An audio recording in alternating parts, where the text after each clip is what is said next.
habíamos estado hablando de los líquidos inflamables y tal como les dije, habíamos hablado de los riesgos, de la presión, la densidad de vapor, los límites de inflamabilidad, todas esas cuestiones ya las damos por liquidadas y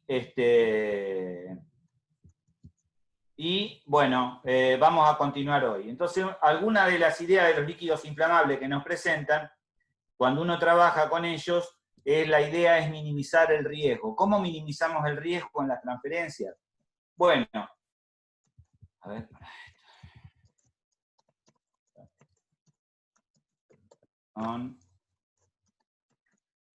estamos acá. ¿Cómo minimizamos el riesgo? ¿Sí? Y algo, perdón acá, voy a salir acá. Ahora quiero compartir. Ahí está. Ahí lo estoy. Listo. Bien, entonces, estamos hablando en general, no solamente esto es para bomberos, sino esto también habla de qué puede pasar en una empresa. Entonces, hay algunas cuestiones, que esto me parece que lo había pasado, lo había comentado, que era el tema de las cargas electrostáticas, que había que bajar, si uno baja la velocidad de transferencia, la generación de cargas es mucho menor, ¿sí? Al ser menor la velocidad, podemos tener un flujo más lineal, ¿sí? Un flujo más lineal y no tan turbulento, y consecuentemente se disminuye el rozamiento. O sea, en una operación tan sencilla como esta, se incrementa la carga solamente por el frotamiento entre el líquido que está descargando, que en este caso es un solvente orgánico, por estar en contacto con el aire, por frotarse con el aire. Y puede haber una diferencia, ya que no existe ninguna conexión entre uno y otro equipo.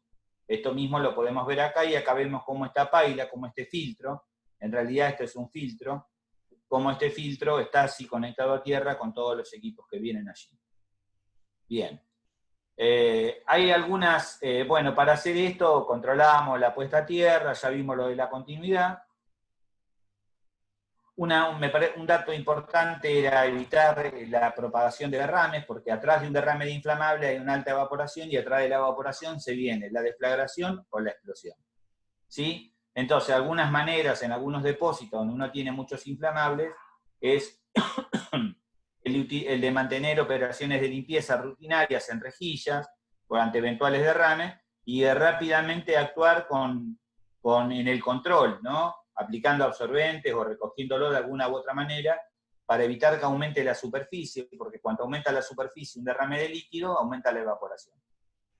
Bien, ustedes ven que en este flexible, acá ahí se está produciendo un goteo, se había pinchado, es un flexible especial que resiste a un solvente que se llama heptano, un solvente muy inflamable, pero recién esto se detectó, ese día había subido la napa, esto que se ve acá es agua de la napa, y el heptano quedaba sobrenadando. ¿Sí? Y la única manera que nos dimos cuenta de eso era por una merma en la cantidad que había en el tanque, y por el tema de un aviso con los detectores, utilizando equipos de detección manual. Conté que otra operación en esto, me parece que habíamos llegado por acá, era la de inertizar equipos o lugares con nitrógeno. El nitrógeno es un gas inerte y como tal puede servir para evitar la oxidación de algunas materias primas y también para evitar que se produzca un incendio o una deflagración. ¿Cuáles son los riesgos? Bueno, el nitrógeno es un gas que es inodoro, es incoloro, y que lo que puede provocar que en un espacio cerrado desplace el oxígeno ambiental, el oxígeno que está presente en el aire, y provoque lo que se llama asfixia simple. ¿Sí? Entonces, generalmente, a ver, yo estoy mostrando, estas instalaciones, esta volumen las pueden encontrar en lugares donde hacen productos desde algún alimenticio especial hasta mucho en la farmoquímica o en la industria farmacéutica. es muy importante que la pureza de la droga o del principio activo se mantenga y que no sea oxidada por el oxígeno ambiental. ¿Sí? Como este riesgo es tan importante que puede terminar con la vida de una persona, generalmente estos lugares se informa mediante cartelería que está presente cañerías de nitrógeno, y en algunos lugares que son cerrados se colocan detectores. ¿Qué se mide? Concentración de oxígeno. ¿Sí? Entonces, generalmente, si uno tiene trabajos en lugares donde hay cañerías de nitrógeno, que transportan nitrógeno, que son para alimentar algún tipo de servicio, se colocan también cañerías que tengan aire comprimido respirable. El aire comprimido respirable es muy diferente del industrial. ¿Por qué? Porque el aire industrial, de acuerdo a la calidad de los compresores, puede contener alto contenido de humedad o puede tener aceites o una determinada cantidad de partículas. Entonces, este aire tiene que ser filtrado con filtros mecánicos y filtros químicos. ¿Sí? Entonces, esto es importante, ¿sí? Y lo más importante es diferenciar los conectores claramente para diferenciar cuando alguien se va a conectar a un servicio de aire respirable o cuando se va a conectar al nitrógeno para evitar un accidente que puede ser fatal. ¿Sí? Entonces, lo importante de esto es entender que estamos trabajando, porque a veces hay áreas que no son tan pequeñas, pero son áreas donde hay pocos trabajadores, a veces uno o menos de uno, que estén trabajando en el lugar. Veo hay algunos que está con unas flechas, que está poniendo, debe ser algún temita que tiene con su panel, capaz que con un teléfono. Que me... Bien, entonces, como ustedes ven, hay distintos los lugares, generalmente en lugares donde hay provisión o cuadros de provisión de gases o de líquidos, o pueda... Entonces lo más importante es que los conectores sean diferenciados, lo más importante es que haya cartelería, y lo ultra más importante es que toda la gente tenga capacitación y no viole ningún tipo de procedimiento que pueda devenir en un accidente fatal. El riesgo es invisible. Lugares donde usan nitrógeno también es en la industria de la perfumería, en la industria de los sabores y las fragancias, evitar que existan algunas materias primas. Me vienen a la mente estos lugares. Entonces, el aire respirable va a alimentar equipos específicos. Ahí lo que ustedes están viendo son equipos de línea de aire, que son de aire ambiental. En este caso, el operador está trabajando con un equipo integral, porque el principio activo de esa materia prima, solamente por tomar contacto con pequeñas porciones, puede llegar a generar un severo daño sobre la salud. En este caso, la línea de aire, aire respirable, llega hasta la cintura y luego con un caño corrugado de baja presión llega hasta la capucha. O sea, son equipos que están normalizados, de uso muy, pero muy común en el ámbito de la industria farmacoquímica y la farmacéutica. ¿Sí? Recuerden que si tienen que hacer si quieren hacer algún comentario, no. Si quieren hacer algún comentario, háganlo, escríbanlo, porque así lo atiende Alejandra y después lo comentamos entre todos. ¿Está? Bien. Otro temita. ¿Qué nos acordamos también? Que cuando uno usa nitrógeno, se puede desplazar la concentración del oxígeno hacia abajo, y nos tenemos que acordar que uno puede trabajar, esto hace a la diferencia de los equipos de protección personal, cuando uno trabaja al aire libre o cuando trabaja en concentraciones de oxígeno, ¿sí? Hasta 19,5, el valor límite para poder trabajar con una máscara respirable. Les contaba que en algunos lugares uno puede poner un sensor de oxígeno para verificar la cantidad de oxígeno respirable en el ambiente, y para que ese equipo seguramente puede estar asociado a un panel de lectura directa o a una alarma que pueda ser acústica y lumínica para avisar de que está cayendo la concentración. Casualmente, la semana pasada participé de un Zoom, de una actividad de capacitación, donde el expositor, con muy buen tino, decía, no hay que esperar al 19,5, si empieza ya a bajar de los parámetros normales, hoy si vamos con un multigas a medir en el ambiente, seguro que tenemos 28, 29 en las mejores condiciones de porcentaje de oxígeno, sabemos que si ya está por debajo de 25 o de 22, ya hay que sospechar que si la concentración cae, hay algo que está ocupando su lugar. Todavía no nos va a hacer daño, pero hay algo que está en el ambiente, entonces tenemos que empezar a investigar. Y para poder hacer esa investigación, ya vamos a tener que contar con un equipo de respiración autónomo. ¿Por qué? Porque esto puede pasar. Los gases más pesados que el aire, ¿sí?, hacen esto. ¿Sí? Y gases en lugares cerrados como el nitrógeno hacen esto.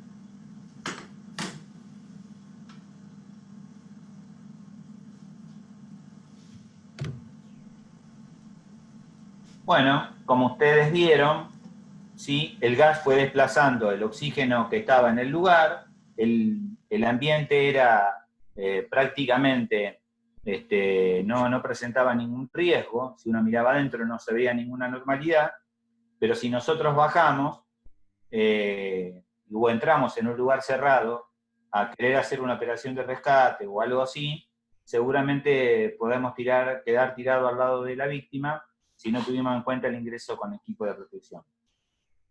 Aprovecho para contarle a Julio, de Reconquista, Julio López. A Julio López, qué divino que sos, Julio.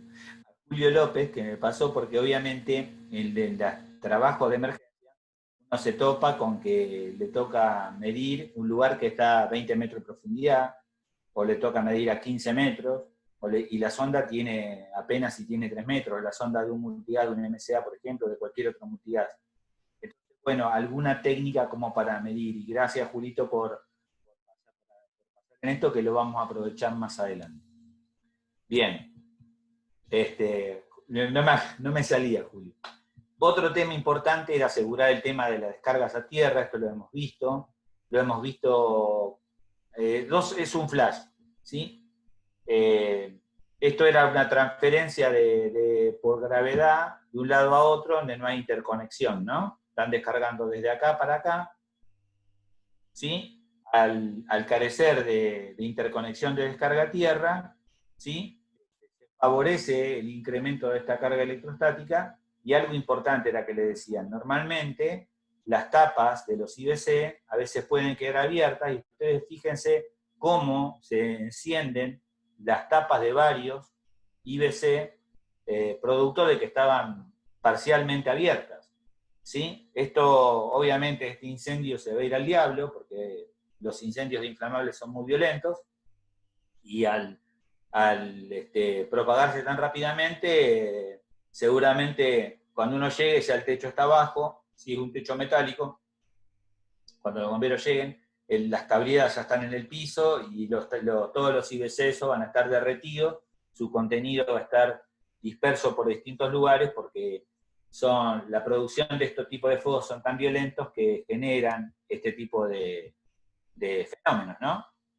Entonces, les decía eso, entonces hablamos de esto, me parece que este video ya lo había pasado, no había pasado lo del nitrógeno, ¿sí? Y bueno, vuelvo a recalcar, el tema de cuando la generación de cargas electrostáticas, uno va desde el lugar que tenía la mayor carga, que es, por ejemplo, cuando llega un transporte que almacena esa carga eléctrica, de llegar desde el lugar que tenga la mayor carga hasta nuestra descarga a tierra, que podrá ser desde una cañería enterrada, una cañería con agua, o jabalina, o un sector que esté destinado a descargar a tierra. No solamente el tanque, sino todo el equipo que se va a utilizar en la transferencia. ¿Sí? En este lugar, yo les comentaba, era el lugar próximo a la descarga de cientos de miles de litros de inflamables. Cuando hablo de miles de litros de inflamables, de metanol, acetona, isopropanol, hexano y otros tantos solventes orgánicos.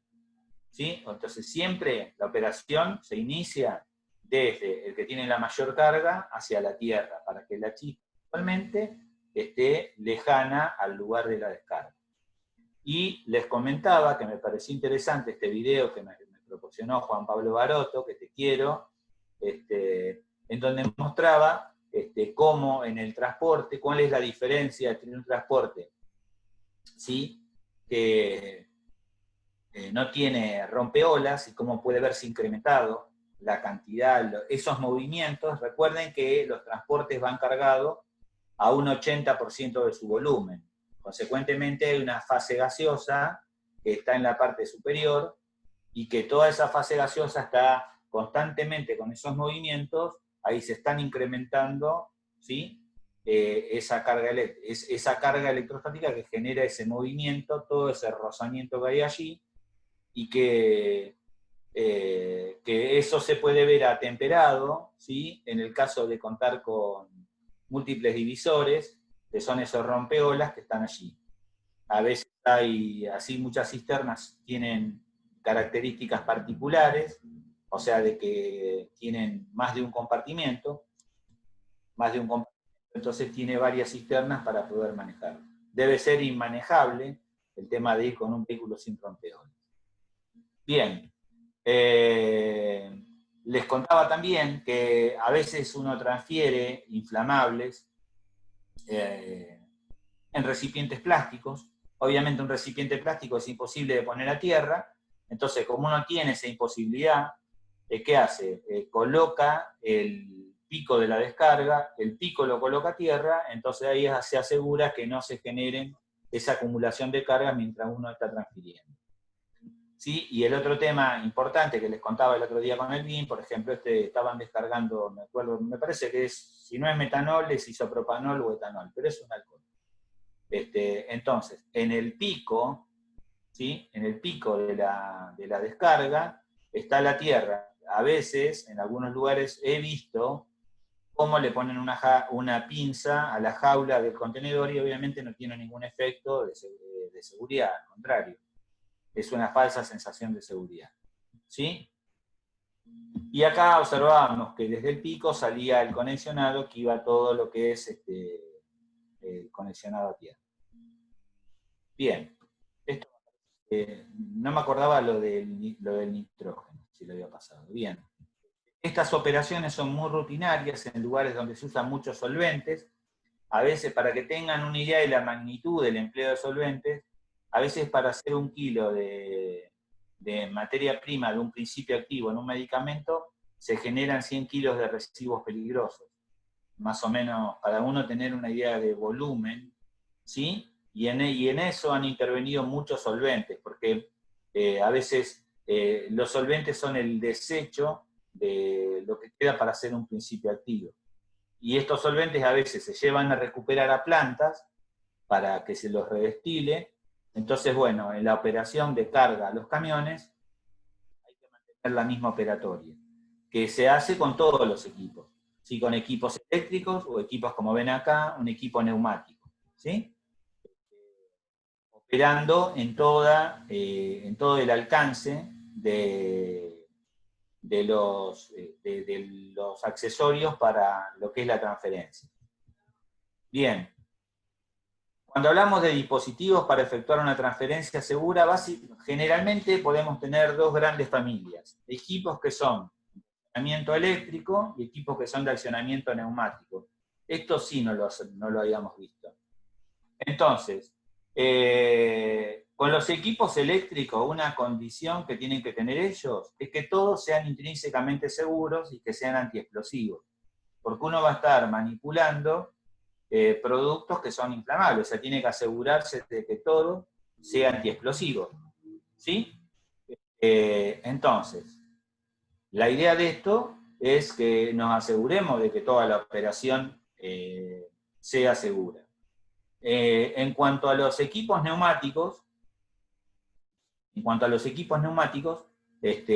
ya vamos a ver que en algún lado va a haber un motor que genere, esto trabajando en emergencia, va a haber un motor que genere energía para hacer mover un compresor, ¿sí? Y de esto vamos a verlo. A ver, les quiero... Perdón. Bueno, este transporte tiene 36.000 litros de benceno. Este que está acá, que está con una rienda, no sé si logran ver allí, si no se ve bien.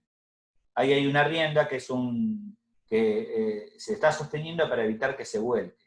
El camión se había enterrado y estaba cargado. Y esto es solamente una idea del escenario. Como el benceno es extremadamente inflamable y es tóxico, también por eso estábamos con equipo de protección al aire libre. Cada extintor que ustedes van a ver ahí es un extintor a base de espuma, y además había material absorbente que estaba pensado para contener cualquier posible derrame, teniendo en cuenta que, para que tengan una idea de la presión de vapor del benceno,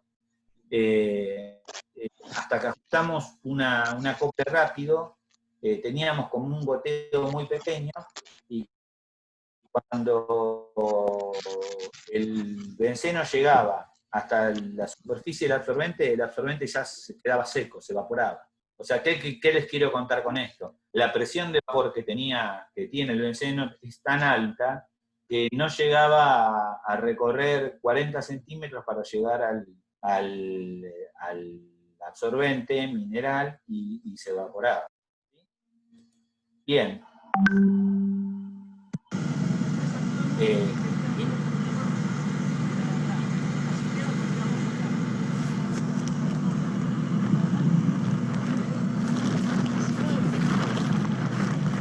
En este lugar, lo que quiero mostrarles solamente es todo el sistema de transferencia que está conectado a tierra. Ahora vamos a ver las jabalinas. Ahí está la electrobomba, una electrobomba antiexplosiva. Todos estábamos con filtro para vapores orgánicos y independientemente de estar al aire libre.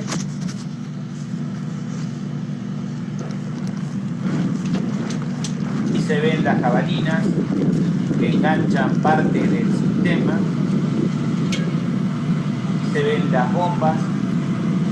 Y se ve la bomba para evitar cualquier derrame entre sí. Y allá hay en el sistema, ni bien está la salida de carga, hay otra jabalina que plantea toda esa zona. ¿Qué les quiero contar con esto? Hay que ser extremadamente cuidadoso. Seguramente esa transferencia, en transferir 36.000 litros de benceno, tardamos con esa bomba, en esa operación, en esas condiciones, tardamos alrededor de 2 horas 40. Pero tardamos tal vez cerca de más de 2 horas en hacer todos los preparativos para poder hacer el trabajo con seguridad. O sea, generalmente los preparativos, ustedes dicen, che, pero no había nada de bomberos si se prende fuego. Sí, ese día, sí, previamente a eso, estaban los bomberos voluntarios de Ensenada, y contamos con el aporte, con el soporte de ellos, en la parte, nos daban la garantía de seguridad para hacer la operación, o sea, con ese riesgo cubierto por ese lado. Y todo el trabajo lo habíamos consensuado y explicado cuál iba a ser la actividad en el paso a paso. Ahora, esto vimos un empleo de una bomba eléctrica antiexplosiva. Este es otro modelo de bomba eléctrica. Ustedes ven una bomba de electrodiafragma, pero lo que estábamos...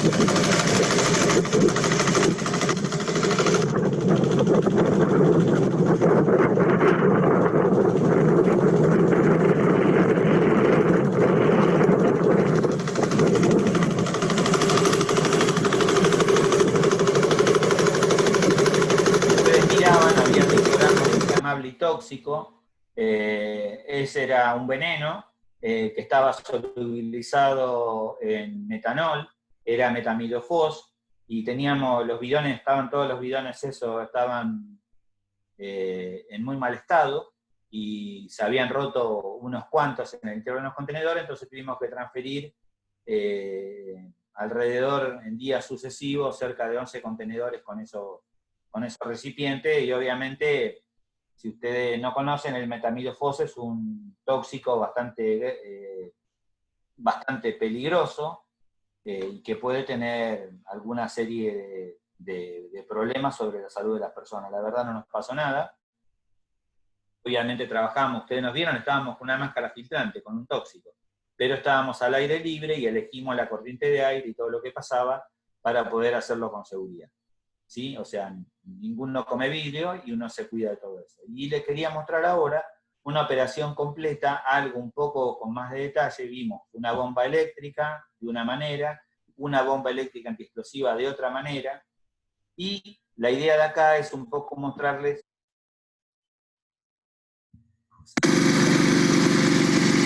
esto no se ve a pantalla completa. Entonces, ¿alguna duda o algo para comentar de esto?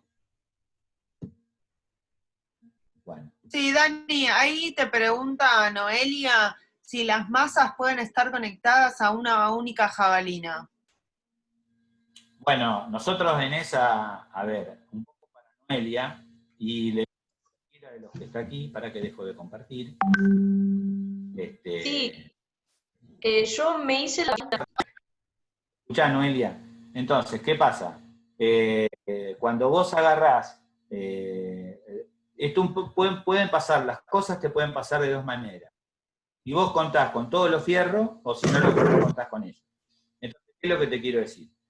Si vos agarrás, ¿sí?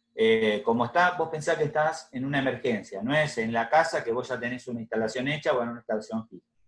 Y a veces uno no tiene todo el tipo de cable que tiene. Entonces hay gente, o puede pasar, de que alguien tenga un tipo de cableado que no sea acorde, o por ejemplo, a ver, que no sea acorde a la seguridad que vos necesitás. O sea, hay gente que a veces quiere poner a tierra, porque obviamente un conductor, si vos querés los cables para arrancar un auto, viste las pinzas que vos ponés para arrancar un auto a otro, pero eso tienen un cuerpo importante. Claro. O sea, la consistencia de ese conductor es importante, y eso le ofrece consistencia al pasaje de la corriente. Y acá estamos hablando de corrientes que son muy bajas, entonces vos no necesitas esos conductores. Vos necesitas conductores mucho más finitos, que ofrezcan mucha menos resistencia, que den mayor conductividad. Entonces, capaz que en vez de recorrer 50 metros con una jabalina, en una operación de emergencia, generás una puesta a tierra más cercana, distintas puestas a tierra. Y vos te aseguraste de que sean conductivas. ¿Sí? Claro. Uh-huh. Bueno, fenómeno. Gracias. Ahora lo que les quería compartir era una idea, si aquel que nunca ha una bomba neumática. Buenos días, nosotros somos el equipo que le comentará el tema de bomba de diafragma. El equipo está conformado por Manuel Antonio Villarreal Ríos, Juan Carlos Juárez Serino, Luis Humberto Huiley Dávila y Luis Carlos López Dávila. Espero y le guste nuestro comentario. Bomba de membrana. La bomba de membrana o bomba de diafragma es un tipo de bomba de desplazamiento positivo, generalmente alternativo, en la que el aumento de presión se realiza por el empuje de unas paredes elásticas, membranas o diafragmas, así se llaman, que varían el volumen de la cámara, aumentándolo y disminuyéndolo alternativamente. Unas válvulas de retención, normalmente de balas de elastómero, controlan que el movimiento del fluido se realice de zona de menor presión a la zona de mayor presión. La acción de estas bombas pueden ser dos. La primera, que es eléctrica, mediante un motor eléctrico, en cuyo caso se dice que es una electrobomba. La segunda, existen bombas neumáticas y eléctricas de doble diafragma, las cuales funcionan bajo el mismo principio que las anteriores, pero tienen dos cámaras con diafragma cada una, que cuando una membrana disminuye el volumen de su cámara respectiva, La otra membrana aumenta el volumen. Entonces, ahí te mostraba cómo funciona y acá neumático.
Ahí escuchamos ese movimiento de bombeo, ahí veíamos un conjunto, estaba el generador funcionando, esto era la madrugada, estaba el generador funcionando, dando fuerza motriz para un compresor de tornillo, el compresor de tornillo generaba aire, y a distancia estaba la bomba que estaba metida, una bomba de electrodiafragma, una bomba neumática diafragma, estaba metida en el interior de un IBC para evitar cualquier derrame que cayera a la tierra y nos generara otro derrame interior.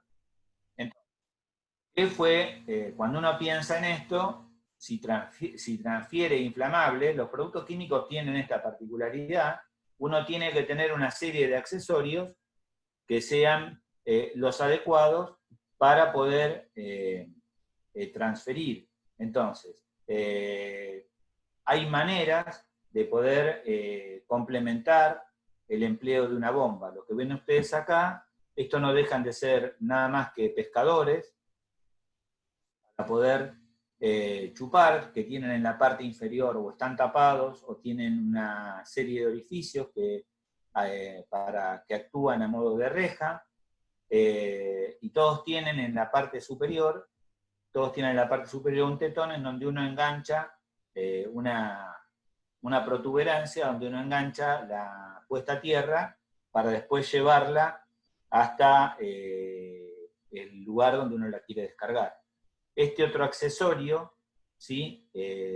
Nos indica, generalmente lo usamos, el sentido de flujo del equipo de bombeo, y aparte nos sirve para saber si al principio, que cuando uno empieza la tarea es donde uno, es la parte más crítica, que uno está esperando que la bomba chupe, que haga vacío, que levante columna, entonces ve cuando empieza a pasar el fluido por el interior del vidrio. Recuerden, todo esto es antiexplosivo, todo está puesto a tierra, ¿sí? Y esto que estábamos viendo ahí un poco era ver el sentido, todos los acoples, como ustedes ven allí, todos tienen tetones, unas protuberancias donde uno engancha la puesta a tierra, que de acuerdo a la configuración uno va a actuar en consecuencia, ¿sí? Entonces, ¿qué es importante? Contar con todo el material, con todo el equipamiento para poder hacerlo con seguridad. Ya que esto, bueno, obviamente puede constituir un problemita, ¿no? Bien, entonces, pequeñas fallas, como generalmente en muchos equipos en la industria se usan acoples rápidos de leva, y a veces puede fallar la junta, ¿sí? Puede que no esté la junta, puede que la junta esté deteriorada, a veces los acoples o las mangueras están tan gastadas, las levas están tan gastadas que ya las levas no sellen bien, que no opriman bien, entonces se le coloca algún suplemento para cada fuerza, ¿sí? Y que puedan encastrar y no haya pérdida, y esto hace que pueda haber pequeños derrames más pequeños. Y también, si uno no selecciona y no tiene en cuenta bien al momento de de trabajar, si no selecciona bien el material, puede sufrir los efectos del ataque del producto. En este caso, este es un acople rápido de leva, de duraluminio, que fue utilizado, que pasó, un corrosivo. No duró menos de, el contacto con un corrosivo no duró menos de un minuto. De esa manera hay que salir expulsado. O de una manguera que con el correr del tiempo y del ingreso de combustible, generó una lesión en un trabajador, la manguera se despegó, tiene múltiples capas, en este caso estaban transfiriendo solventes, entonces se despegó una capa, la manguera cuando se acondiciona, que se enrolla, se despega más del pliegue, y cuando se va a usar nuevamente, un pliegue de tela se va hacia adentro, el líquido, cuando es bombeado, entra por este lugar en vez de seguir por este otro, entonces llega hasta donde ya no se puede despegar más la capa de manguera, y vuelve con la contrapresión hacia atrás, arranca el terminal y lo baña al que estaba trabajando, y encima justo ese muchacho tenía su antiparra, en vez de tenerla puesta en la cara, sobre los ojos, la tenía arriba del casco. Y esa operación la tenía que hacer con una máscara. Bueno, hizo todo, es lo que pasa siempre, pasa todo, se hace todo mal. Bien. Cuando uno habla de instrumental, dice, y acá con el instrumental hay que ser muy cuidadoso. Uno puede tener instrumental, y esto seguramente si vamos a hacer estas actividades, no sé si con la misma regularidad, pero vamos a hablar de mediciones y cosas así. Pero a veces instrumental, muchas veces el que utilizamos es instrumental que se utiliza para hacer mediciones de higiene y seguridad. Ahora bien, a veces en una emergencia, ese instrumental puede tener algunas consideraciones relativas en cuanto a su empleo, ¿sí? Si hubiera un derrame de inflamable, lo que va a haber es un incremento en la valoración del límite inferior de inflamabilidad, o el LEL, lo que se llama LEL, ¿sí? El límite inferior de explosividad. También puede pasar que haya una alteración en la concentración de oxígeno, eso puede pasar. Pero lo importante es que la cantidad de aire ambiental que entra, ¿sí? Generalmente en un equipo como este tiene una sondita de 4 milímetros de diámetro, ¿sí? Entonces, la cantidad de aire que ingresa es escasa. Sirven estos equipos bárbaros para lugares confinados, o cerrados, o pequeños, y algo que es súper importante es que el equipo tenga una bomba de captación. ¿Por qué? Porque si encima el equipo no tiene bomba, y uno se va a enterar que está en una atmósfera explosiva cuando huele, ¿sí? Porque el retardo, hay equipos que son de elusión, que se meten, uno los introduce y el detector es un detector que no tiene bomba, entonces cuando va a tener un retardo, lo hemos comprobado en Santa Fe, me acuerdo, hice una prueba que tenían unos multigases Scott que no tenían bomba, y había un retardo de entre 5 y 7 minutos con el que tiene bomba de MSA para poder medir. Tengo una foto de esa actividad. Y acá les quería todo sobre el equipo de...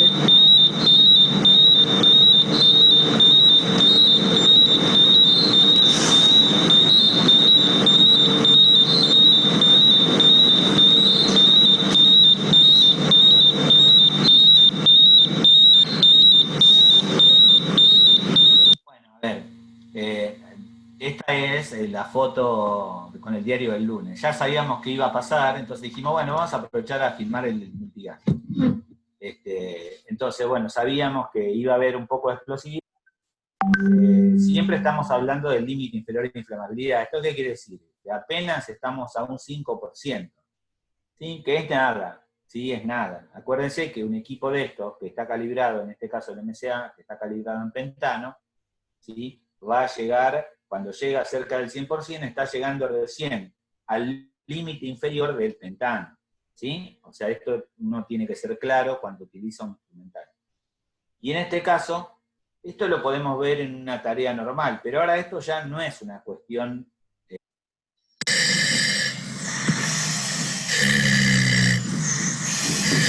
Andá un poco agachado y andá mirando al ras del piso.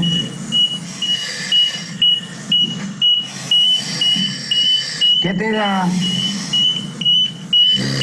¿Qué te está marcando? Me está marcando 4.0. ¿De qué? Nivel de explosividad. Listo, sigamos inspeccionando.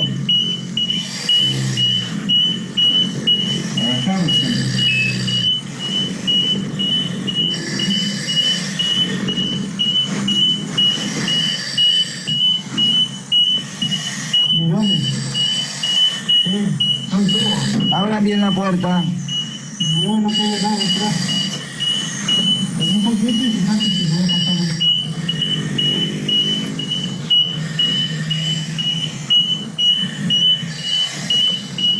El monóxido plato,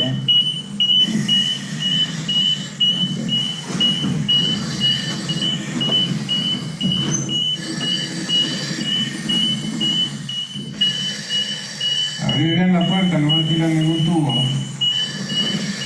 No hay nada detrás, vamos que no hay nada detrás, vamos. Abrí bien la puerta.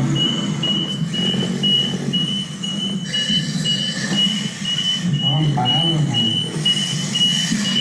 Agáchense, siempre vayan. Si hay una deflagración, lo va a agarrar parado y lo tira culo para arriba. Revisen bien. Bueno, a ver, esto era parte de un entrenamiento. La verdad había una mezcla inflamable. Teníamos más, era toda una práctica que era controlada. Me acuerdo, lo hicimos en Río Colorado.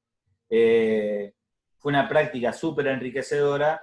Pero algo importante, obviamente a uno le pueden explicar qué cosas va a encontrar, cómo lo va a medir, pero cuando le toca de verdad, es como que a veces muchos se pueden olvidar de qué se está tratando.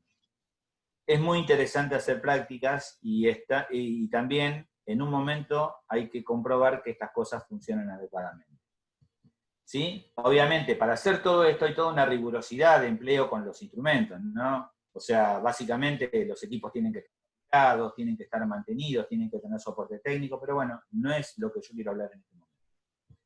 A ver, en cuanto a todos los hidrocarburos van a generar siempre los mismos efectos. Van a generar irritación de los ojos, porque acuérdense que son solventes orgánicos. Uno parece una tontería, pero un vuelco de un transporte de gasoil emite muchos vapores.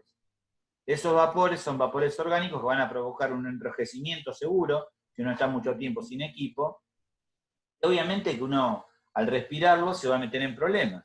Entonces, dos cosas. Si tiene equipo, se los usa. Y si no tiene equipo, no está en ese lugar, o está teniendo en cuenta con el viento en la espalda, mirando al incidente. ¿Sí? Recuerden, todo está asociado el conocimiento de empleo de equipo de protección personal con la operación en sí. ¿Sí? Entonces, o podemos usar un filtro para vapores orgánicos o un filtro para gases ácidos de vapor orgánico, que también va a andar bien, y lo que nos tenemos que acordar es que no podemos andar sin equipo. Si estamos de manga de camisa, que es totalmente no recomendable, no podemos estar con remera. ¿Por qué? Porque se expone la piel, y esto, al ser un solvente, va a actuar sobre la grasa de la piel y puede provocar algún tipo de lesión dérmica. Pero aparte, no está bueno andar así cuando hay un derrame de producto. Bien, en cuanto al almacenamiento, tenemos distintos tipos de almacenamiento. Entonces uno puede ir desde un gabinete, de un laboratorio, ¿sí? Hasta un tanque a granel. Entonces, en el almacenamiento seguro, en estos lugares, estos son gabinetes que están pensados para almacenar productos inflamables. Hay de distintas capacidades, uno los puede comprar en el mercado, estos eran importados en su momento, hay alguno que se fabrica en el país, pero básicamente acá nos da una idea de que en el interior del gabinete hay bateas antiderrame. ¿sí? Esa batería antiderrame está pensada para soportar el derrame de alguna determinada cantidad de líquido que se pueda derramar. Desde el punto de vista de la operatividad, alguien puede decir, bueno, no todo se rompe a la vez. Y es verdad, muchachos, no se rompe todo a la vez. Por eso alguien piensa que si se rompe algo, si se rompiera toda la vez, puede exceder seguramente el volumen que tiene para almacenar esto, puede caer a la bandeja de abajo. Recordemos, son todos inflamables. Un dato no menor, generalmente los gabinetes tienen en su parte trasera o en su parte superior una salida, ¿sí?, que tiene que ir al aire libre, que es una emisión para liberar esos vapores que se puedan generar en su interior, ¿sí?, que uno los puede sacar al aire libre, en el caso de que hubiera un derrame, ¿no?, que muchas veces no son colocados, y que tienen una lámina metálica de tipo arrestallama. ¿Sí? Sigamos acá. Vamos a ver algunas cuestiones de actuación con solventes que son miscibles en agua. Recuerden, esto lo hablamos al inicio. Hay productos que son hidrocarburos, que son solventes, solubles en agua, y otros que no. O sea, unos que son miscibles y otros inmiscibles. ¿A qué se debe que sean miscibles o no? A la polaridad del producto con el que uno está trabajando. Entonces, productos muy polares van a ser solubles, productos no polares no van a ser solubles. ¿Sí? Entonces, uno se puede mandar una macana, acá estamos haciendo el tema de un manejo de un inflamable, ¿sí?, que es soluble en agua, y nosotros vamos a querer apagarlo, y lo que se encienda.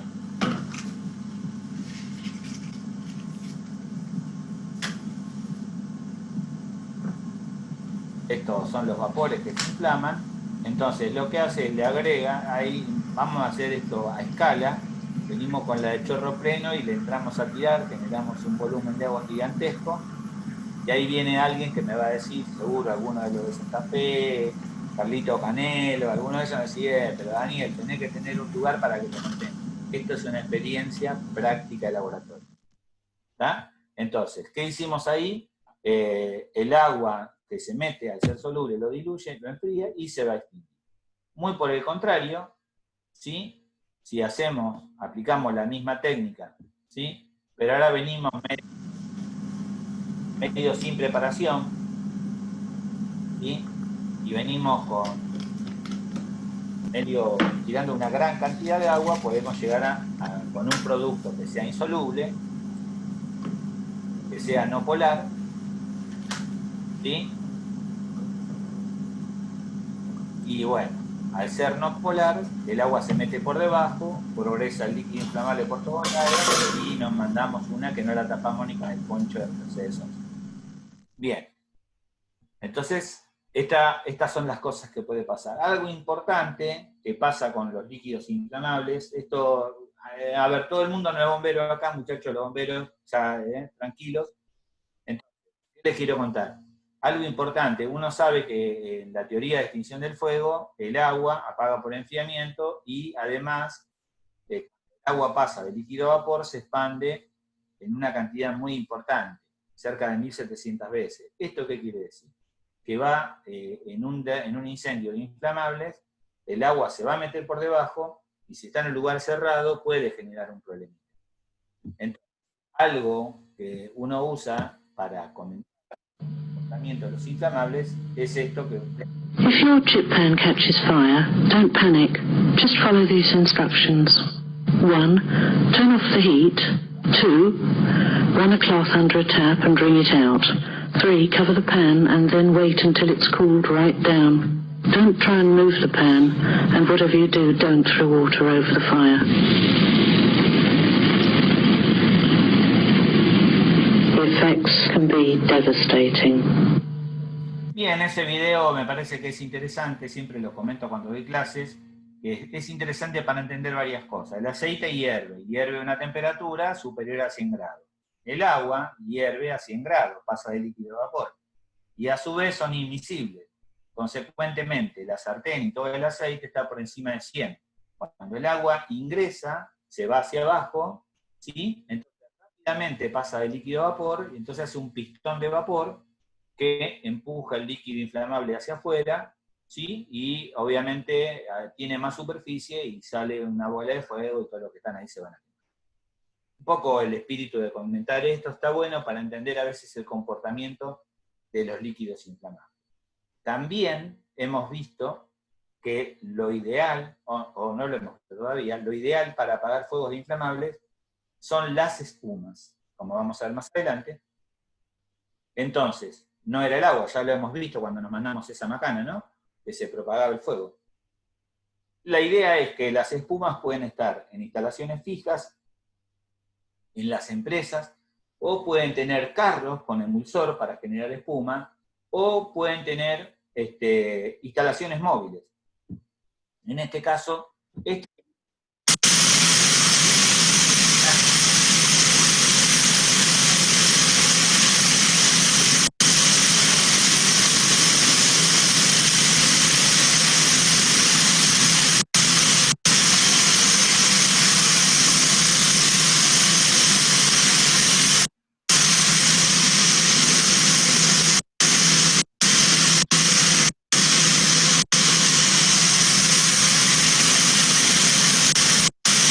bueno, eso era eso que ven ahí, está en un nivel de tercer subsuelo, es donde llegan unos tanques que se operan en ese tercer subsuelo, el lugar es cerrado.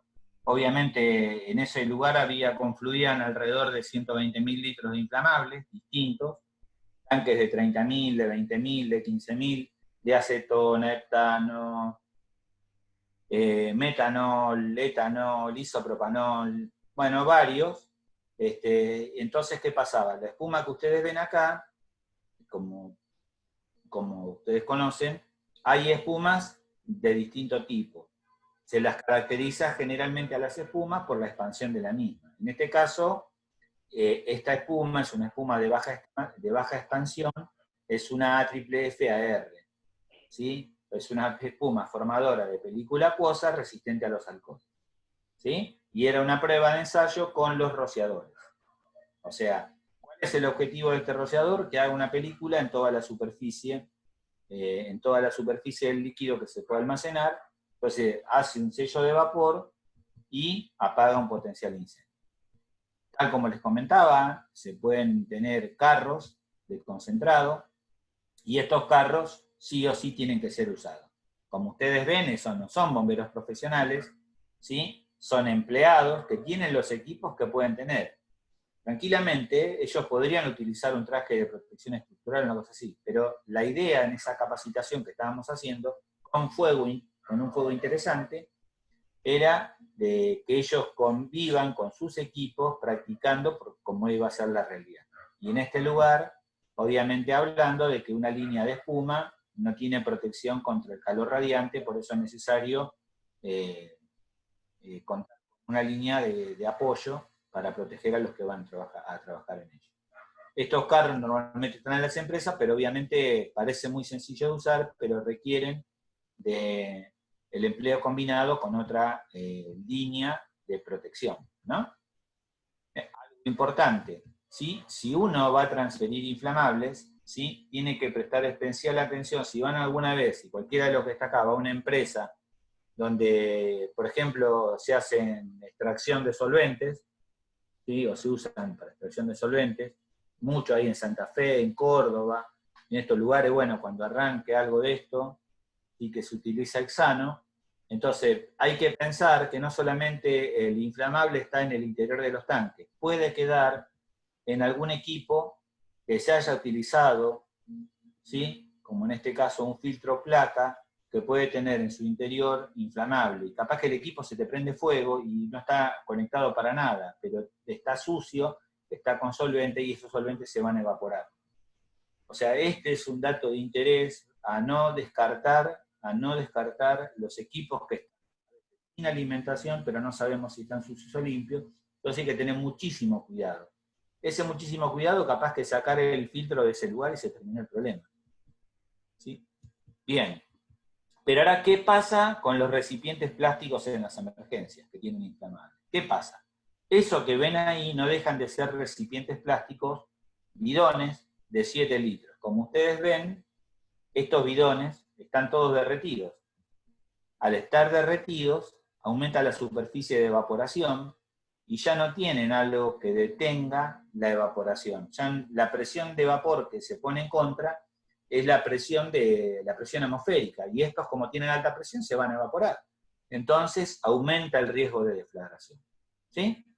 Entonces aumenta el riesgo de deflagración. Esto nos tocó en un incendio en un depósito, ¿sí? Entonces, bueno, esto puede pasar. ¿Hasta dónde se van a derretir?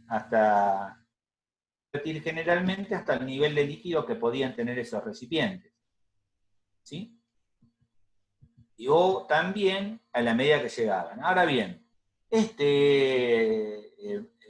esto ya estamos pasando de la escala del laboratorio, estamos pasando ahora a la escala de un incendio en una planta. Algo interesante en este incendio era, si ustedes miran los esqueletos de estos IBC, todos, no era que eran jaulas vacías, sino que el plástico que tiene el IBC estaba derretido y todos los líquidos inflamables estaban en el piso y se estaban quemando. Por eso ven este humo negro tan carbonazo y ven estas llamas importantes que vamos a ver un poquito más qué fue lo que pasó allí. ¿Sí? Algo interesante, sabemos que las espumas son lo más efectivo contra los incendios. En este caso, este era un depósito de residuos especial, de residuos peligrosos, de residuos inflamables, ¿no? Peligrosos, que se habían derretido y quedaban encajonados en este lugar, ¿no? No sé si lo logran ver. Y ahí habíamos encontrado, yo sabía que en esa fábrica, porque he trabajado allí, había un carrito de 130 litros de espuma, hasta que lo encontramos, generamos espuma, y este incendio que se había estado extinguiendo y reencendiendo, lo apagamos en menos de 2 minutos, porque contamos con el agente adecuado. Ahora bien, esto puede pasar allí. Miremos un poquito más. Hay algo que hay que tener presente algo. El incendio era 50 metros para atrás. Entonces, el incendio venía de atrás hacia adelante teniendo en cuenta la pendiente. Como son líquidos inflamables, los inflamables tienen alta movilidad. ¿Qué quiere decir? Un inflamable se cae y avanza rápidamente conforme la pendiente descorrentía. Entonces, ese venía hacia adelante, pero venía encendido. Si ustedes logran mirar, este incendio fue importante, eran 5 depósitos que se quemaron. Ese día intervinieron 50 dotaciones de bomberos, y estábamos nosotros también. Ahí ven esta escalera, es la escalera de los bomberos voluntarios de Pacheco, que estaba tirando agua desde arriba, pero había como 4 frentes de ataque, ¿sí? Y para que tengan una idea, esto es piso cementicio, el piso estallaba de la cantidad de calor, y esto es una dársena que tiene una profundidad de 1,70 m, y que en este momento estaba ardiendo.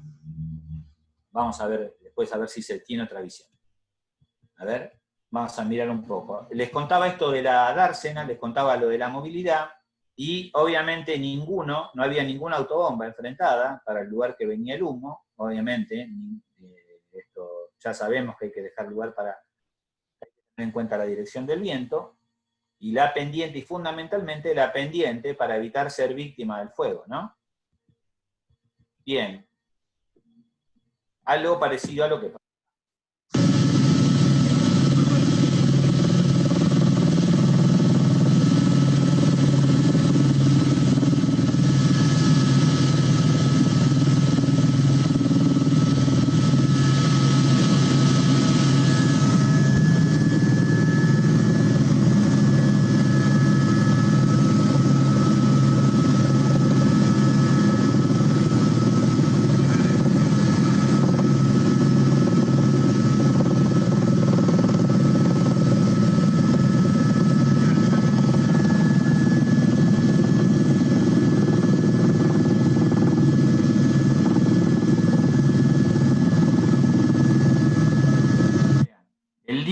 inflamable viajaba por encima del agua y la pendiente iba hacia donde estaba estacionada la escalera. Lamentablemente, esa escalera se perdió y el incendio se propagó para ese lado. Entonces, con los líquidos inflamables, no es un dato menor pensar dónde vamos a parar nuestra autobomba, no es un dato menor qué es lo que vamos a estar haciendo nosotros, como una medida de seguridad que es muy, pero muy importante al momento de trabajar en la vía pública, ¿sí? En este lugar, obviamente había tambores, había una serie de los IBC. En la industria, si uno tiene una industria, bueno, va a pasar todo esto. Estaba el riesgo de estallido, había estallido y se incrementaba el riesgo de bleve. En particular, ¿sí? ¿Se acuerdan que ya hablamos de la bleve cuando vimos en la parte 2 que hablamos de los gases? ¿Sí? O sea, no voy a referenciar a cada rato el tema de qué estamos hablando. Pero sí, acá voy a aprovechar que lo tengo ahí en la sala, que lo tengo a Ricardo Wally, para que cuente esto, que es la mirada que tiene que tener alguien que lidera gente, que está en un equipo, que no puede tener una visión de túnel, y que sí tiene que ver con una visión un poquito más amplia. Ricardo, si vos querés, ya... Alejandra, ¿vos le podés habilitar? Vos, Ricardo, podés hablar. Sí, ahí me habilité.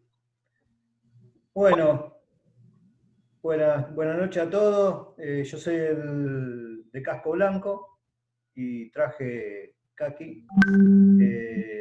En ese momento la empresa que se estaba quemando era Firmenich.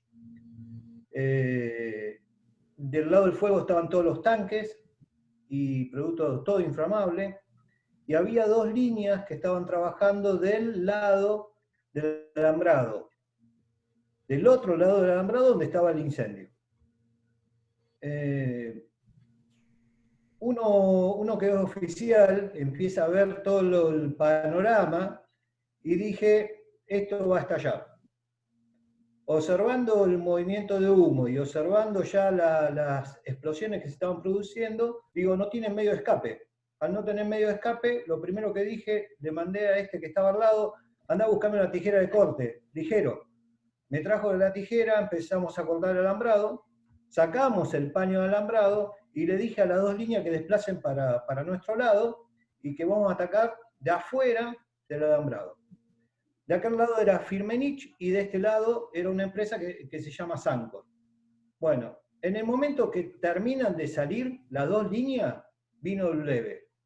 Y ahí donde escapamos, yo caigo al piso, cae toda la dotación al piso, y lo primero que pensé, que habíamos perdido alguno. Indudablemente fue justo el momento que pudimos sacar a toda la gente de adentro. Si no, teníamos alguno menos. Apoyo lo de Ricardo. Yo, cuando vi esta foto, yo estaba, en ese momento, en ese incendio yo estaba en el contrafrente, estaba en el lado opuesto, que yo no vi toda esta parte, porque estaba del otro lado de atrás, pero sí, cuando vi estas fotos, lo que ustedes ven acá es todo material inflamable que está cayendo, y que no se inflama porque no está dentro del rango de inflamabilidad. Esto es importantísimo, pero aparte, desde el punto de vista estricto de los bomberos, con esta línea de 38, tirando con chorro pleno, es como estar jugando con el bombero loco en un incendio de esa magnitud. Y rescato esto, ¿sí?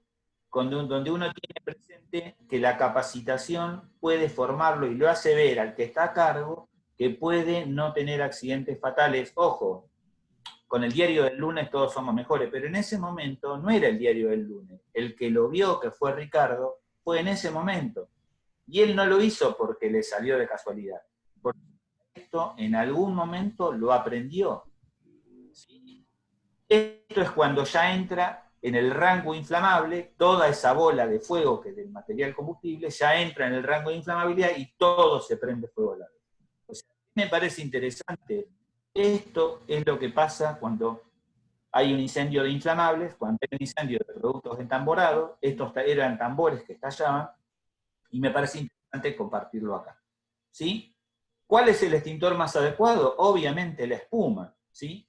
Entonces, acá vemos, por ejemplo, cuando uno mira esto, dice, bueno, podemos usar espuma, ¿sí? Entonces, este ensayo, que solamente muestra en un modelo piloto,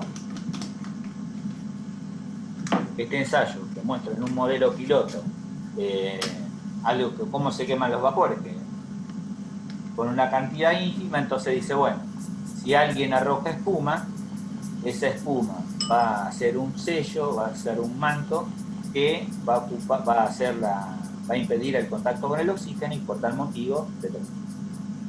Esa espuma, como ustedes ven, es una espuma de alta expansión porque se expande grandemente, no queda una película como anteriormente. Y esto que ven acá es esto en una escala real. Esto pasó hace 2 semanas, perdón, hace ya 3 semanas, en Indianápolis, en Estados Unidos, este camión que transportaba gasoil, que se prendió fuego y ahí está impactando un chorro. Entonces uno dice, bueno, ¿esto qué fue? Esto era espuma, pero acá la cosa es más importante, porque uno dice, bueno, esto les pasó también en otro...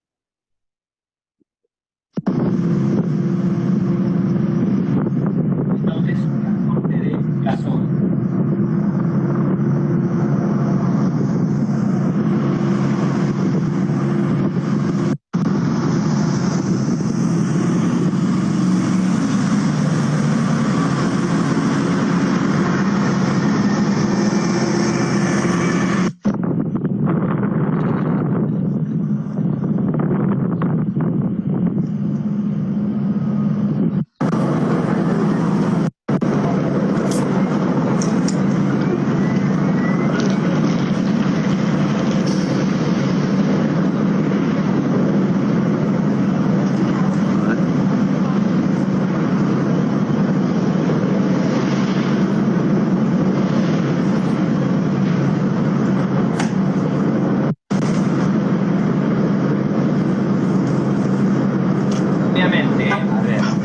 Muchos de los que están acá, yo les miraría las caras ahora, dirían, che, bueno, están tirando con agua, y uno ¿qué hace? Uno puede hacer una operación de tirar con agua para enfriar y tirar espuma para apagar, pero tiene que tener tanta cantidad de espuma para apagar semejante volumen de fuego. Estamos hablando, cuando hablamos de un semi, estamos hablando de 25.000 litros de inflamable mínimo. ¿Sí? Ahora bien, yo les podría decir, esto no pasó, ese video era americano. Miren, les cuento este caso. Ahí, Alejandra, entre los participantes. Alejandra.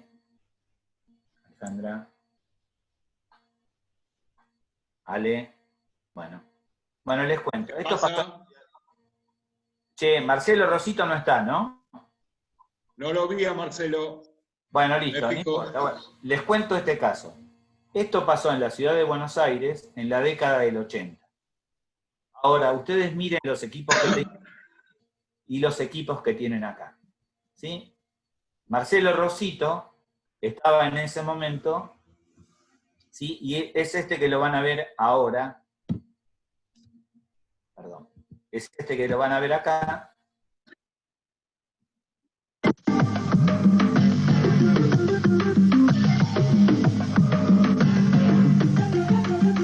Ese día, la Superintendencia de Bomberos de la Policía Federal Argentina fue convocada alrededor de las 17:40 por un incendio en la vía pública en la intersección de la avenida San Juan y Bolívar del barrio de San Telmo.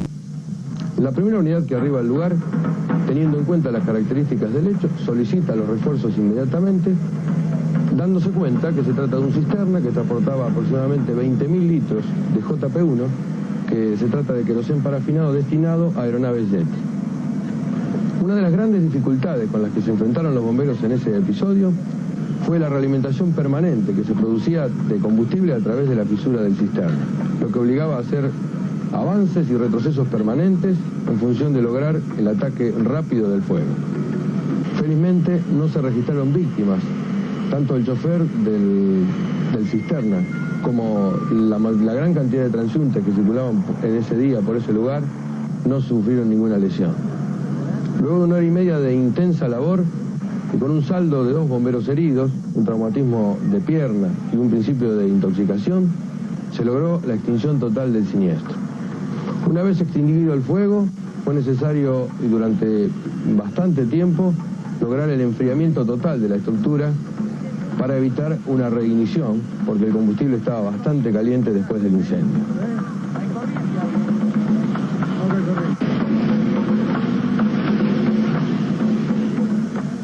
La Superintendencia de Bomberos de la Policía Federal cuenta con un gabinete de video que concurre a las intervenciones de gran magnitud para tener un registro fílmico de las Bien, esto operaciones que se pasa en la realizan. década del 80, o sea, ¿qué les cuento? ¿Vieron los equipos de protección? Era el saco de cuero, los que tienen mi edad, era el saco de cuero, un casco, en ese caso estaban los teles, pero convengamos, saco de cuero, casco, guante y bota de goma. Ese día se quemaron cerca de 20 autos que estaban estacionados sobre la calle Bolívar, por donde escurría el combustible. Y donde Marcelo dice que se tardó en enfriar, era porque el tanque era de otro tipo de construcción. Si ustedes observaron, el tanque del incendio anterior era un tanque de duraluminio que se fundió. ¿Sí? Entonces, este tanque mantuvo el contenido en su interior, porque era un tanque de otra calidad constructiva. ¿Sí? Era de otra calidad constructiva. No se fundió y quedó el material combustible cálido. Los que son bomberos saben que estos bidones son de concentrado emulsor.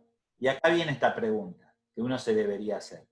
¿Pasa un camión que lleve inflamables por la puerta de mi ciudad? Sí. ¿Cuántos litros de concentrado tiene para hacer espuma? ¿Cuántos se van en la primera? ¿Sí? Si miramos algo, acá a este incendio en Indianápolis terminó yendo una autobomba, ¿sí? Aeroportuario, ¿sí? Del aeropuerto. ¿Sí? Y ahí ya nos preguntamos, ¿tenemos un aeropuerto cerca para pedir prestado? Y ahora viene el tema, ¿puede salir una autobomba de un aeropuerto a prestar colaboración? Porque a veces los medios de extinción contra el fuego, del Servicio de Salvamento de Incendios, de un aeropuerto, está dimensionado para que opere el aeropuerto con seguridad mientras esté todo el equipamiento allí. Si una aeronave, si un vehículo de este estilo abandona el aeropuerto tiene que cerrar porque no cuenta con el servicio de protección. En el caso de un aeropuerto que tenga muchos movimientos, ¿sí? Yo qué sé, Aeroparque, Ezeiza o algún aeropuerto importante, ¿sí? Entonces, tenemos todo esto, ya está planificado, y un poco es la pregunta que a veces uno se raja las vestiduras con los materiales peligrosos y tiene 2 bidones de concentrado de emulsor y todos los días entran a la ciudad a cargar combustible, ¿sí? Vienen a descargar combustible entre 2 o 4 camiones internas y uno no tiene para empezar a pagar con la espuma. Es un dato de interés como para que a veces uno lo tenga presente. Obviamente ahí los recursos son escasos y uno administra pobreza generalmente. Entonces, el resultado, o sea, más allá de toda la espuma, más allá de todo el agua que le tiraron, este es el resultado de la cisterna. ¿Sí? Obviamente, todo el combustible se fue. Y en este caso, esta era la cisterna que se incendió en San Pedro, la que llevaba benceno, ¿recuerdan? O sea, ¿qué pasa? El duraluminio tiene determinada resistencia, puede soportar el viaje, el transporte, pero su resistencia ante la combustión es mucho menor y va a generar que esto se colapse rápidamente. Bien. Pasemos a la otra clase. Acá terminamos el tema de los líquidos inflamables. A ver.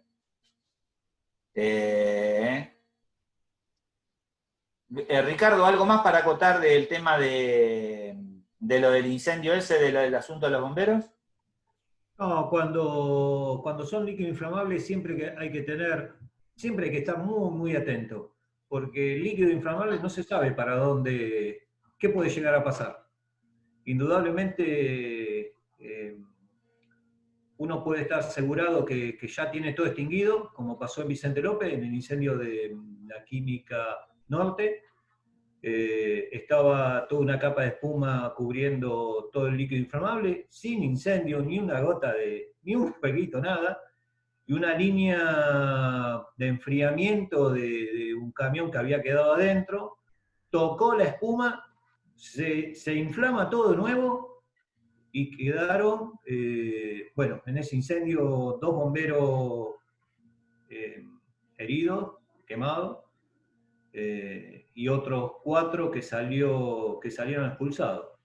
Así que ese fue un clásico incendio por rotura de una línea de agua y la capa de espuma. Y bueno, incendios grandes tuvimos muchos en la zona norte, ¿no? Con líquido inflamable. Bueno, a ver, les cuento algo. Ricardo es un comandante de bomberos que tiene una historia, 40... ¿Cuántos años tenés bomberos ya, Ricardo? 39 años en los bomberos. O sea, como muchos de los que están acá tienen mucha experiencia. Y está bueno contarlo. Yo le dije a Ricardo, participa en esto, como le dije a Carlito Janelo, que ahora venimos a que no sé, Carlito, si llegamos, no te me enojé por ahí, porque vamos con el detalle, porque te quiero aprovechar a vos, porque para mí lo que hiciste vos, representando a todos los bomberos de Santa Fe, fue fabuloso, digno de que lo vean todos los que participan de esta actividad. ¿Sí? Y bueno, está piolísimo. Bueno, ¿vos qué pasa, Juan Pablo Garoto? ¿Algo para acotar? No, estoy acá buscando. Bueno, listo. Ahí avanzo. Che, Gustavo, bueno, esto no es como estar ahí cantando no es como estar cantando, ¿está? Bueno, arrancamos con los sólidos inflamables. Capaz que me agarran las 8 de la noche y yo no voy a terminar, pero vamos a hacerlo bien. Ojo, a ver, hasta acá, va la consigna con ustedes, va la consigna. La semana que viene le vamos a hacer llegar este formulario automático preguntando cuestiones. Julito, a ver, todo esto a Julito López. Julio, nosotros subimos en YouTube todas las otras actividades, ¿está? La de la clase anterior, si vos te suscribís al canal, ve lo que hicimos. El formulario de cuestionario, lo largamos, lo disparamos de todo lo que hemos estado hablando. Esta piola está bueno para interactuar, para jugar entre nosotros. ¿Ah? Creo yo que es una buena herramienta porque vamos a hacer alguna pregunta que no es ¿cuánto es 1 más 1? Va a ser algo diferente, que está bueno para ponernos, para hacer un ejercicio. Daniel, Dímelo. después de las 100 preguntas que nos tomaste en la capacitación de San Justo, no me asusta nada más.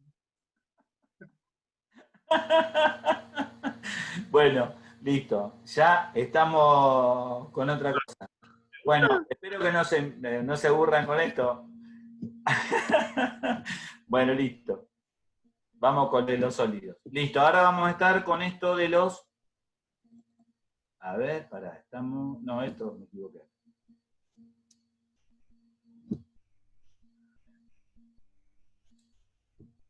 Perdón.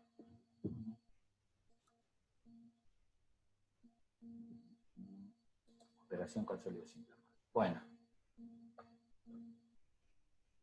Bueno, ahora esto ya queda fuera de lo que vamos a hacer. Perdón, no compartí la pantalla. Esto ya queda fuera de lo que vamos a hacer con este tema del formulario, que está bueno. A ver, ¿qué pasa ahí?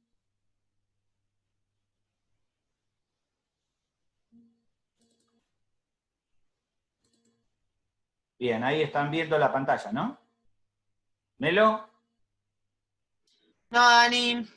No se ve. No. Esperá que dice que no responde eso. Alejandra volvió. Para que está en un... dice que está esperando. ¿Qué pasó? Nelo o Alejandra, ¿quieren hacer alguna acotación del formulario? ¿Cómo va a ser? No, un poco la idea es que vamos a mandar un formulario previo para hacer una actividad de respuesta con una sola, es un multiple choice. No sé cuántas preguntas vamos a hacer, no sé si vamos a llegar a las 100 preguntas que le hizo Daniel a los chicos de Santa Fe, ¿sí? Pero bueno, la idea es repartirlo antes de hacer la actividad para que lo completemos y lo mandemos automáticamente. Es un poco una prueba de lo que van a ser todas nuestras actividades online a partir de la semana que viene o la otra, ¿sí? Así que bueno, eso es lo que vamos a implementar, y también vamos a hacer toda la prueba de nuestro proceso de recepción de documentación y toda la parte de logística de la parte de trabajar online. Ahí está. Ahora sí. Bárbaro, no, es que estaba... Listo. ¿Algo más, Ale? Bien.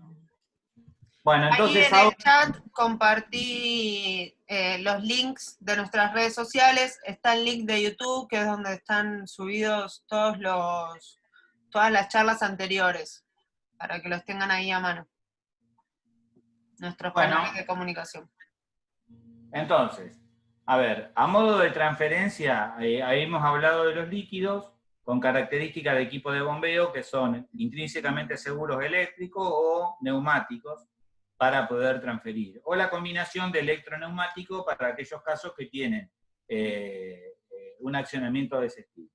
Ahora estamos hablando de los sólidos inflamables. Cuando hablamos de los sólidos inflamables, vamos a hablar en general de todos los que pertenecen a la clase 4, ¿sí?, de las Naciones Unidas, que en esa clase 4 de las Naciones Unidas vamos a tener un montón, una gran cantidad de productos, ¿sí?, que se utilizan en distintos tipos de aplicaciones, ¿sí? Y ya veremos acá que podemos tener en una universidad, o como un fumigante, o como un producto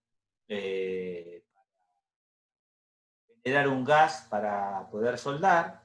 Entonces, puede haber distintos tipos de productos y distintos tipos de riesgos. Tal como vemos acá, los sólidos inflamables, ¿sí?, están caracterizados en la clase 4 de las Naciones Unidas, y dentro de esa clase tenemos 3 divisiones. ¿Sí? Esas 3 divisiones, la división 4.1, 4.2 y 4.3, hablan de los que son fácilmente combustibles, los que reaccionan con el aire y los que reaccionan con el agua. Si ustedes ven que está saliendo un humito acá, esto es, ¿qué es, Carlito Canelo? Te aprovecho, todavía no es lo importante, pero ¿qué es esto, Carlito Canelo, que está pasando ahí?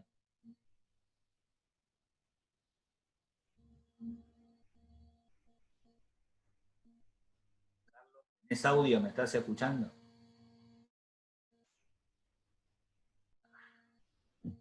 Ale, vos me escuchás, ¿no? Sí, sí, se te escucha perfecto. Ah, bueno, debe estar silenciado. ¿Está Carlos Canelo ahí en la sala? Bueno. Yo no lo veo. Ah, entonces este se me salió recién. Recién estaba ahí. Entonces, ¿qué tienen en común todos estos productos? Este es un incidente que la verdad que el conocimiento le salvó la vida a todos los que estaban trabajando en este lugar. Y Carlitos Canelo estaba a cargo de este equipo, que me parece bárbaro destacarlo porque habla de la capacitación de todos. ¿Sí? ¿Qué sabemos de esto? Todos los productos, todos los sólidos inflamables, todos son inflamables, más allá de que se quemen fácilmente, de que reaccionen con el aire o que reaccionen con el aire. Acá estoy yo. Ah, Carlito, bueno. Acá estoy. Carlos, contá qué es esto. Puro aluminio.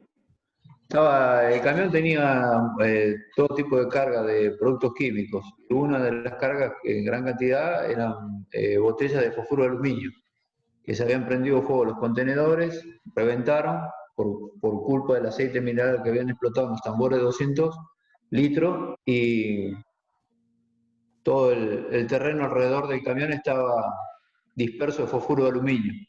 uno de los compuestos que tenía el camión. Bueno, a ver, como de todo esto, hay para poder explayarse, y yo lo voy a aprovechar a él. Usted, a ver, lo que tiene de bueno esto, me parece a mí, es que yo les puedo estar contando desde un montón de cuestiones de experiencia de trabajo, de emergencia, o cosas así. Pero que por suerte, tengo acá en esta sala, hay un montón de muchachos que les ha tocado, y que está buenísimo que ellos cuenten de primera mano qué fue todo lo que pasó, qué problemática tuvieron y cómo lo resolvieron. Eso me parece más que enriquecedor. Es fabuloso poder escuchar a aquel que estuvo, y es como siempre. A veces recitar una norma o contar un video, una cosa así, es una cosa, y otra cosa es haber estado y contarle las dificultades que uno tuvo. Bueno, gracias, Carlito, por estar ahí, y no creo que lleguemos, pero espero, si estás el viernes que viene, va a ser para mí una gran alegría. Y si no, yo voy a robarte todo lo que me contaste vos, pero quiero que estés vos para que lo cuentes vos. Bien. Sí, sí.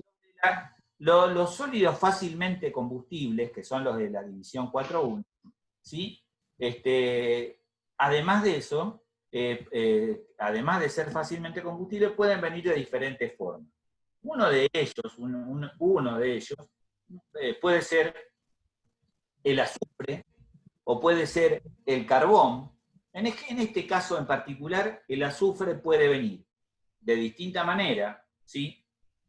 El azufre, piensen que se utiliza mucho como en la producción de fitosanitarios, donde hay compuestos que tienen azufre en su composición como nutriente, y que tienen otra serie de compuestos, ¿sí? Y entonces, ¿cómo llega el azufre? El azufre puede venir así, en la bodega de un barco. El polvillo, ¿viste?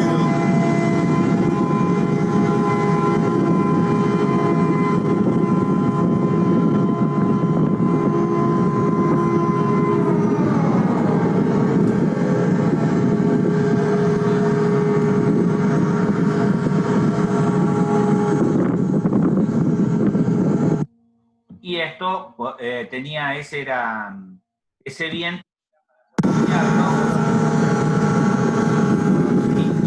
Hola. Mediante la operación de la pala, el balde, mediante la operación del balde, se descargaba y volvía para la carga. Ahora bien, esta era la bodega, era de un buque, ¿sí? Sabemos que estos productos pueden venir a granel, tal como vimos ahí, embolsados o en el interior de cuñetas. Ahora bien, estos productos se queman fácilmente. ¿Qué quiere decir que se quemen fácilmente? Y que si hace mucho calor y el producto está muy reseco y hay fricción que se produce al momento de la descarga, puede pasar que empiece a quemarse. Se va a caracterizar esta combustión, y no va a ser una combustión como la de los inflamables. Si bien son sólidos que se van a inflamar, empiezan lentamente, porque no es que se evaporan al unísono. Entonces, ¿qué nos va a pasar? Va a pasar que esta es la bodega de un barco, ¿sí? Tal como se ve ahí, que empieza a quemarse y empieza a largar un humo muy pesado, que va a ser de dióxido de azufre, y ese humo va a ser muy tóxico. Esos vapores que se van a generar allí, ¿sí? Van a ser muy, pero muy tóxicos. El dióxido de azufre, que va a generar un problema importante. El dióxido de azufre se utiliza en distintos lugares como materia prima en la industria del vidrio, se utiliza en la industria vitivinícola, se utiliza en la industria de la minería. O sea, tiene múltiples usos. En este caso, se produce en forma indeseada, ¿sí? ¿Qué es lo que le dice? Bueno, algo importante, es un sólido inflamable. Si uno trabaja con un sólido inflamable, tiene que tener como alternativa agua. Es lo más importante de todo esto, ¿sí? Y antes de encenderse, ¿sí? Como a veces como una medida preventiva, en los días de mucho calor, que la carga esté así muy apelmazada y que pueda haber rozamiento, tienen a mano, un poco esto lo he aprendido de estar en una descarga de azufre, tienen a mano las líneas como para mojar y eliminar cualquier proceso combustivo que... ¿Sí? Bien, estamos bien. Bien, entonces, si hubiera fuegos, ¿qué va a haber? Gases extremadamente tóxicos, entonces uno dice, bueno, también podría tener presente el empleo de espuma, recordando que la espuma no deja de ser un concentrado que tenga, ¿sí?, un 94 o un 97% de agua, y obviamente va a refrigerar y lo va a apagar, ¿sí? Si tuviera, ¿no? Si quieren gastar espuma en eso. Ahora bien, estos productos, no sé si logran ver acá en esta foto, si es clara, se pueden encender espontáneamente, por un tema de fricción. Acá es que se produjo un incendio. ¿Ven estos manchones negros carbonosos? Acá, sí, acá se produce fuego, al momento de que se lo estaba sacando con la pala, y la tarea súper sofisticada que fue, era sacar con la pala todo lo que se estaba quemando, tirarlo en una batea, esto es una batea, y esto es una manguera de 3/4, con la cual se apagaba el camión. O sea, ¿qué les quiero contar con esto? A veces uno se hace grandes problemas y dice, bueno, esto con agua se termina, y por eso funcionó ahí. Esto no son hechos reales, esto no pasó en Wisconsin, pasó acá en Campana, ¿sí?, en el puerto de la terminal. ¿Sí? Ahora bien, tenemos estos productos, entonces dijimos que teníamos 3 divisiones.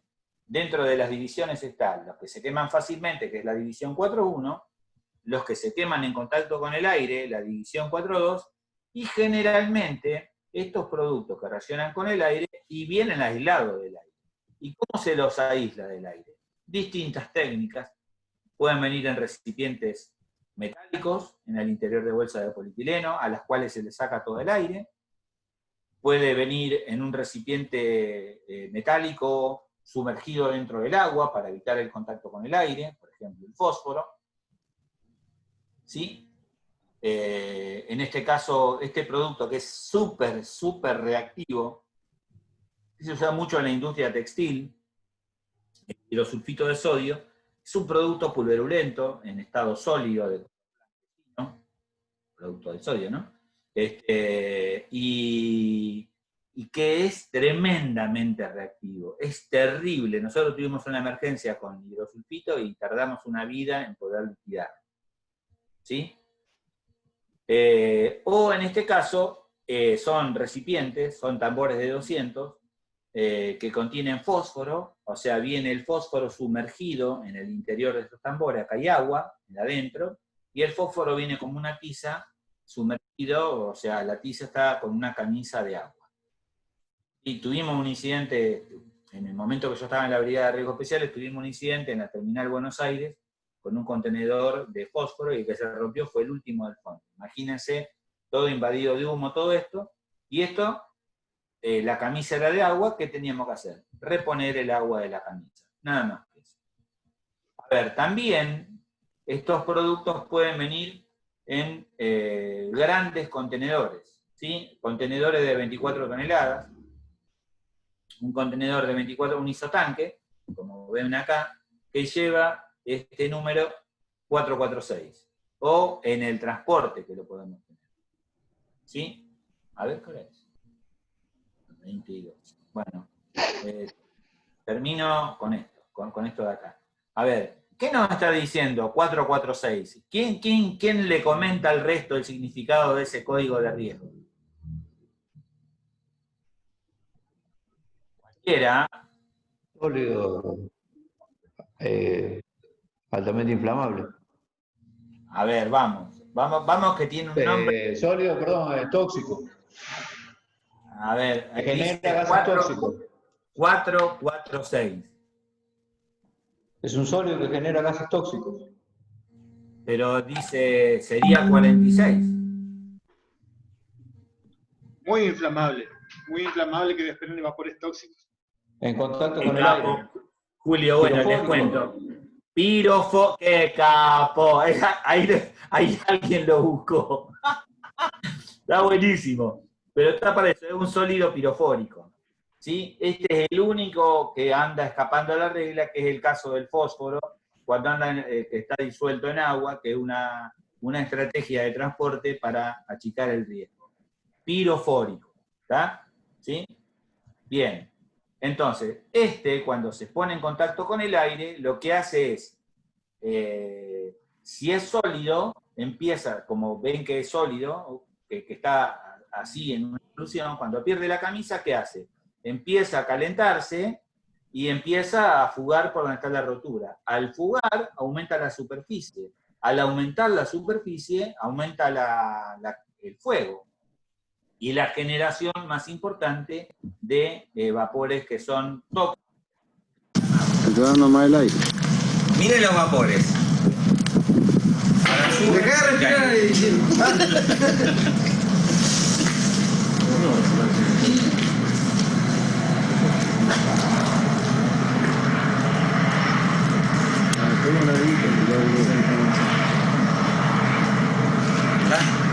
Estos vapores son fraccinógenos.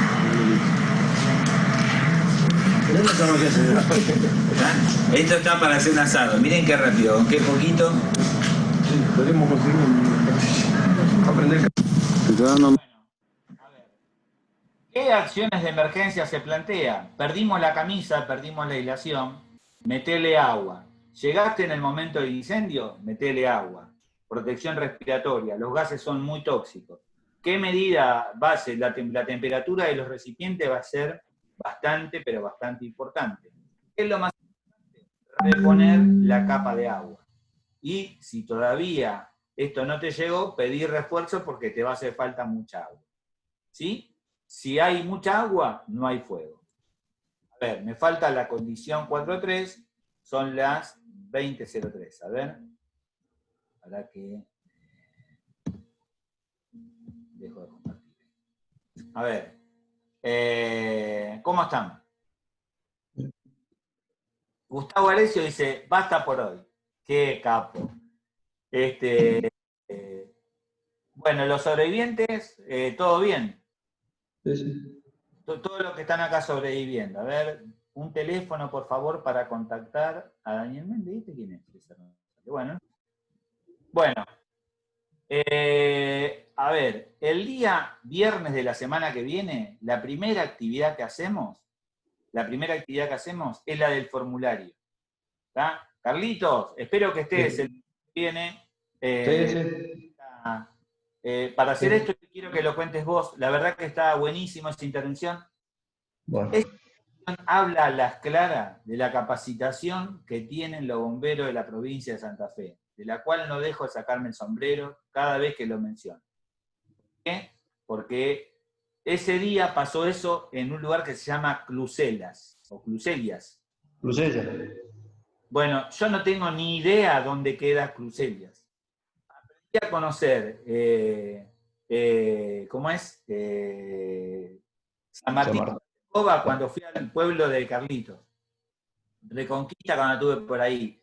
No sé, a todos los lugares que he ido, a Pérez, a los lugares que he andado por la provincia espectaculares, con gente hiper valiosa que puede contar esto, y que esto no pasa todos los días, que está bueno para contarle al resto, porque le puede pasar a otro, y qué mejor que aprender de la experiencia de otro y que no tenga que hacer experiencia propia. Bueno, hola Juan, ¿cómo andás? Che, bueno, ¿están de acuerdo con esto? El día viernes iniciamos con este formulario, va a ser, como dijo Nelo, un formulario de aprendizaje nuestro. Ustedes van a hacer los conejillos indios para ver cómo funciona. El que no lo quiera contestar, no lo conteste. Esto lo estamos haciendo para entrenarnos nosotros. Y lo queremos aprovechar a ustedes. Alejandra les pasó el tema de los links, de lo del YouTube y toda esta historia. Y bueno, estoy muy agradecido de que estén participando en esto. Y si tuvieran cualquier inquietud que se les ocurra de algo, por favor, hola Guillermo, cualquier inquietud de lo que se les antoje, otra cosa, háganla. Total, nosotros tenemos la cabeza abierta para escuchar a todo el mundo. Les mando un gran abrazo. Bueno, que les vaya bien en este periodo de cuarentena en el cual estamos atravesando. ¿Está? Si hubiera algo, gracias Julio por estar, Che, un gustazo verlo. La verdad que me alegra encontrarme con mucha gente amiga. Gracias, Gustavo. Espero que estés bien, y que nos sigas deleitando con tus canciones.